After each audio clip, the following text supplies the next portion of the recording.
সবাই বলতেছিল যে একটা গাইডলাইন সেশন নিতে, তো এই সামনের সপ্তাহে তোমাদের জন্য একটা গাইডলাইন সেশন নিব। বাট গাইডলাইন সেশনের কথা একটাই, আগামী 4 মাস মেক ইট কাউন্ট, সর্বোচ্চ পরিশ্রম করতে হবে। গাইডলাইন সেশনের কথা একটাই যে এতদিন যাই করছো না কেন, আগামী 4 মাস একদম নিজের ম্যাক্সিমামটা দিয়ে পড়াশোনা করতে হবে। যারা আগে একদমই ফাঁকিবাজি করছো, তোমাদের জন্য এখন বেস্ট অপশন এফআরবি। এফআরবি এর ক্লাসগুলো যদি কমপ্লিট করতে পারো, এই 4 মাসেও এইচএসসি পরীক্ষার জন্য একটা ভালো প্রিপারেশন নেওয়া পসিবল। আর যারা আমাদের একাডেমিক ব্যাচগুলোতে ছিলা, তোমরা জাস্ট খালি ক্লাসে লেকচারগুলা যদি ভালো মতো রিভিশন দিতে যেতে পারো, তোমাদের কেউ আটকেতে পারবে না। তারপর সিকিউ এমসিকিউ প্র্যাকটিস শিটগুলো যে দিচ্ছি, বোর্ডে আসা সিকিউ এমসিকিউ। আর যাদের টার্গেট ইঞ্জিনিয়ারিং, অবশ্যই ইঞ্জিনিয়ারিং প্র্যাকটিস শিটগুলো সলভ করবা।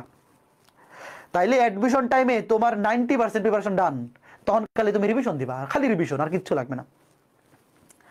তো ঠিক আছে, তো ভাই আজকে শেষ ক্লাস না, আবার বলতেছি আজকে শেষ ক্লাস না, আবার হঠাৎ দেখা হয়ে যাবে, কোনোদিন গাইডলাইন সেশনে দেখা হয়ে যাবে, কোনোদিন মনে হবে যে আজকে একটা ছোট আরেকটা ক্লাস নিয়ে নেই, দেখা হয়ে যাবে।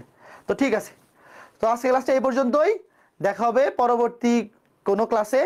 সবাই ভালো থাকো, সুস্থ থাকো। এই সপ্তাহের মধ্যে, এই সপ্তাহের মধ্যে একটা গাইডলাইন সেশন নিব তোমাদের গ্রুপগুলোতে, তো দেখা হবে সেখানে। আর পড়াশোনা করতে থাকো।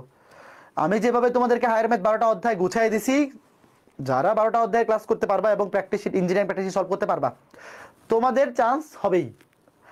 ওই চান্স হওয়া খালি সময়ের ব্যাপার, খালি পড়াশোনা করতে থাকো। বুয়েট ভর্তি পরীক্ষার হলে তুমি যখন বসবা রিটেনে, একটু নার্ভাস ফিল হবেই। তোমাকে আমি যত কিছুই বলি না কেন, যত মোটিভেশন দেই না কেন, নার্ভাস না হওয়ার ওষুধও যদি খাওয়াই দেই, তুমি পরীক্ষা হলে নার্ভাস হবাই। যদি তুমি আসলেই প্রিপারেশন নিয়ে থাকো, নার্ভাস হবা, এটা স্বাভাবিক। বাট ওই নার্ভাসনেসটাকে কন্ট্রোল করতে পারতে হবে। জাস্ট একটা চিন্তা করবা যে ভাই, পরীক্ষার প্রশ্ন সহজ হোক কঠিন হোক, সবার জন্য সেম। সহজ হইলে সবার জন্য সহজ, কঠিন হলে সবার জন্য কঠিন। তোমার একটাই কাজ, আমি প্রত্যেকটা ক্লাসে এটা বলছি, যে তোমার যেই প্রিপারেশন, সেই প্রিপারেশনে অনুযায়ী যেটা ম্যাক্সিমাম তোমার দ্বারা পরীক্ষা দিয়ে পারা পসিবল বা তোলা পসিবল, এটা এনশিওর করে আসবা। ধরো ওই প্রশ্নে তুমি বাসায় পরীক্ষা দিয়ে যদি 400-তে 300 তুলতে পারো, ওই বুয়েট ভর্তি পরীক্ষা হলেও যাতে তুমি 300 আশেপাশে তুলে আসতে পারো, এই জিনিসটা এনশিওর করে আসবা।